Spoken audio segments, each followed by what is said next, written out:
In this video, we will learn how to find out the sum of the output elasticity of capital and labor with an example. The question is, consider the production function. Our output is a function of capital and labor, which is equal to 2 under root k plus 3 under root l whole square. K and L denote the units of capital and labor, and Q denote the output. If Nk denotes the output elasticity of capital and Nl denotes the output elasticity of labor, then the sum of these two output elasticities of capital and labor should be equal to, options are being given, we need to find out the correct option. Okay, so what we have done, we have written this production function that is being given. Now what is the output elasticity of capital? That is simply the change in the capital due to the change in the output due to the change in the capital times capital upon output. And the way in which we calculate the output elasticity of, rather the price elasticity of demand or supply, same logic applies here. Okay, so that means we first need to calculate this derivative, that is del q upon del k. So given this function, what we are doing, its derivative with respect to k will be equal to, we are taking the partials here, remember. So first we apply the power function rule. 2 becomes coefficient and exponent is subtracted by 1. That means 2 minus 1 will be equal to 1 here.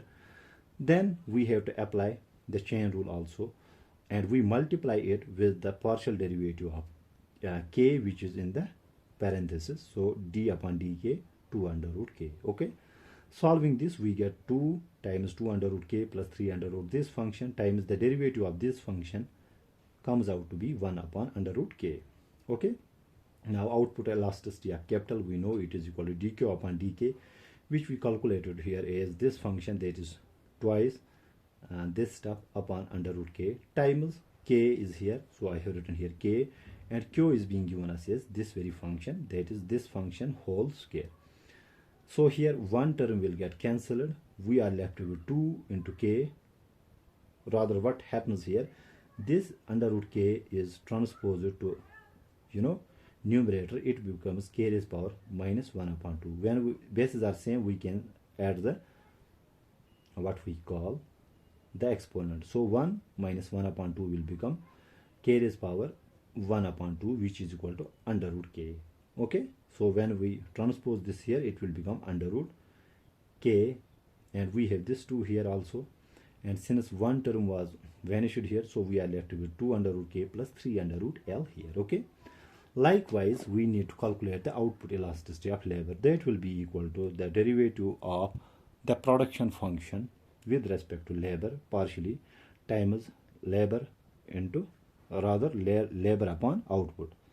In the same way, we need to find out dq upon dl, that is the partial derivative of this function with respect to labor, applying what we call the power function rule first. So this 2 becomes coefficient, here I have written it here, and exponent is subtracted by 1. 2 minus 1 is 1 times the derivative of this this function 3 under root l.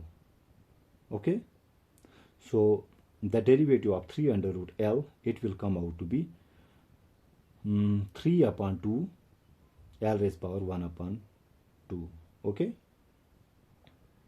so what we get, l subscript l, that is output elasticity of labor, will be equal to, here one term will, again we got this very function, that is 3.